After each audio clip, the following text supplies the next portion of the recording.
The first thing you'd notice wouldn't be hunger. It would be silence. No carts on the road, no dogs barking. Even the church bells had stopped because there was no one left to ring them. The air hung heavy with a sweet, sick smell. Rotting grain, rotting flesh, rotting hope. Medieval famines weren't bad harvests. They were the slow unraveling of civilization. For months, then years, the land itself seemed to betray its people.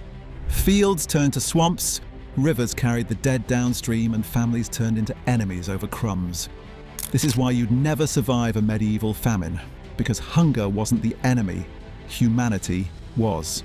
At first there was denial. Spring frost ruined the early crops, but people said it was a passing misfortune. They prayed louder, rang more bells, fasted for divine mercy.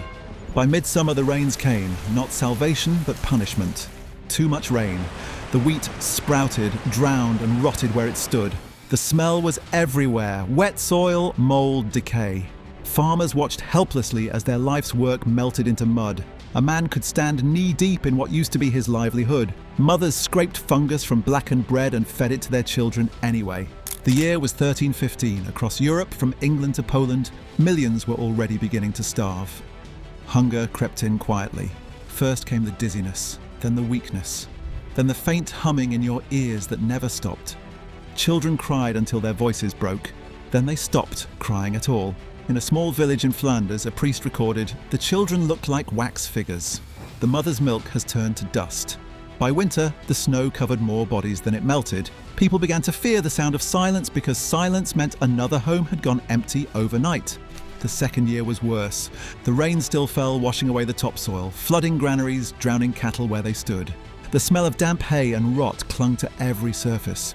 People lit fires not for warmth, but to mask the stench. When the grain stores ran out, desperation invented recipes. They boiled leather, belts, boots, saddles, hoping to soften them enough to chew. They stripped bark from trees and ground it into flour. Some dug up bones from old graves, grinding them into soup, the hollow clatter echoing through empty streets. You can almost hear it. Bone against pot, fire crackling, someone whispering grace before swallowing ashes. By spring, the rats were gone. Then the dogs, then the cats. A chronicler from Tournai wrote, "The poor ate the corpses of hanged men." It wasn't madness, it was mathematics. Starvation kills slowly. First it takes your muscles, then your thoughts. You stop recognizing your reflection, you stop caring. Even your heartbeat feels like too much work. And the cruelest twist, if food finally comes, it can still kill you. After weeks of starvation, eating again can trigger heart failure. Salvation itself becomes fatal. In one French monastery, monks recorded how survivors of famine dropped dead at their first feast. One wrote, "The Lord giveth, and the body refuseth." But hunger wasn't alone. Disease followed close behind, feeding on the weak. When your body loses strength, everything turns against you. Lice spread typhus, contaminated water spreads dysentery, coughs become death sentences, cuts turn black overnight. Imagine the smell inside a church converted into a hospital, if you could still call it that. The air thick with sour sweat, infection, and candle smoke trying to disguise decay. Flies covered everything. Faces, wounds, bread, icons.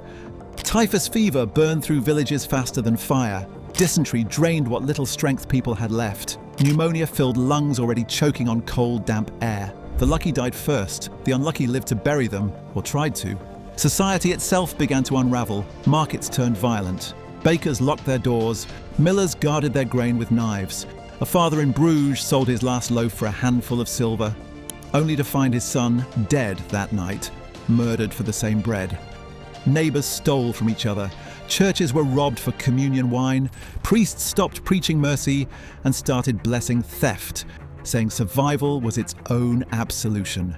When justice fails, morality follows. Records from the Low Countries tell of parents abandoning newborns on monastery steps.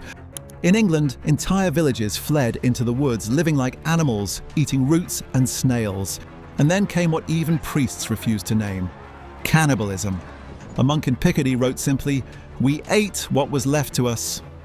He didn't explain what that meant. He didn't have to. In parts of Germany, executioners stopped hanging criminals because their corpses disappeared before morning. In France, soldiers reported finding campfires surrounded by bones, carefully cleaned of flesh. The famine didn't create monsters. It revealed how thin the wall between humanity and horror really was. One witness described a mother rocking her dead child, not with grief, but calculation. "Better he feeds me," she whispered, "than the worms." The survivors who refused such acts became walking skeletons, skin stretched over bone, eyes sunk deep. The stench of unwashed flesh followed them everywhere. When they walked, they swayed not from weakness alone, but from the dizziness that comes when your body eats itself to stay alive. Along roadsides, corpses lay in shallow graves or none at all. Flies hummed over them in endless song. Carts came every few days, pulled by oxen that barely moved. The drivers soaked rags in vinegar and tied them around their faces to block the smell. It didn't help. Those who still could walk followed behind, hoping the carts would lead them to food. They didn't. They led to pits. Law collapsed next. Judges stopped sentencing thieves because half the town was stealing. Jails filled with the dying until even the guards abandoned them.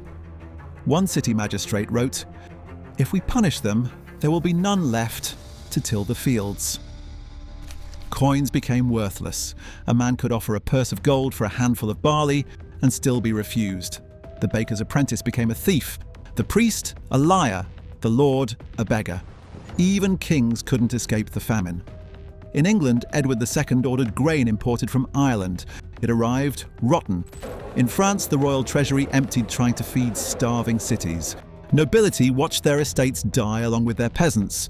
The famine didn't respect rank. Hunger has no hierarchy. When the rain finally stopped in 1317, the people who remained looked like ghosts. Fields lay barren, livestock gone, tools rusting where they'd been dropped. Even when the sun returned, it shone on a land too broken to heal. The people had eaten their seed grain, they had no strength left to plant more. A farmer in York wrote, "The earth is healed, but we are not." He was right. Entire villages vanished, roofs collapsed, doors hung open, wind moved through abandoned homes whispering the names of the dead. Those who survived were marked by what they'd done: grave robbers, thieves, cannibals. No one wanted them back. They became wanderers, moving from town to town, haunted not by ghosts but by memory. And here's the truth that makes this story feel closer to horror than history. You wouldn't survive it, not because you're weak, but because you're civilized. You've never looked at another person and wondered if their death could keep you alive one more day. You've never buried a child and envied their peace. The people of the famine had, and still they called themselves good Christians. Starvation stripped away the illusion of morality. There was no good or evil, only empty stomachs and time. A modern person breaks after skipping lunch, after one night of bad sleep, after a few hours of heat or cold. Now imagine weeks without food, months of cold mud, the smell of decay in your hair, the sound of flies in your ears that never stops. Could you still call yourself human? When food finally returned, it wasn't mercy, it was a test. The first harvest brought refeeding deaths. People devoured grain raw, choking on it, bodies too damaged to digest it. Others simply collapsed from joy and exhaustion. The famine ended the way it began, quietly. No battles, no ceremonies, just the return of rain that didn't drown and soil that finally obeyed. But the survivors carried scars no harvest could erase. They'd learned the ugliest truth of all. Civilization is just full stomachs stacked on fragile promises. And when the food disappears, the prayers stop. And the hunger sets in, humanity follows it into the dark. Because the last sound you hear in a famine isn't screaming, it's the steady buzzing of flies over what's left of us.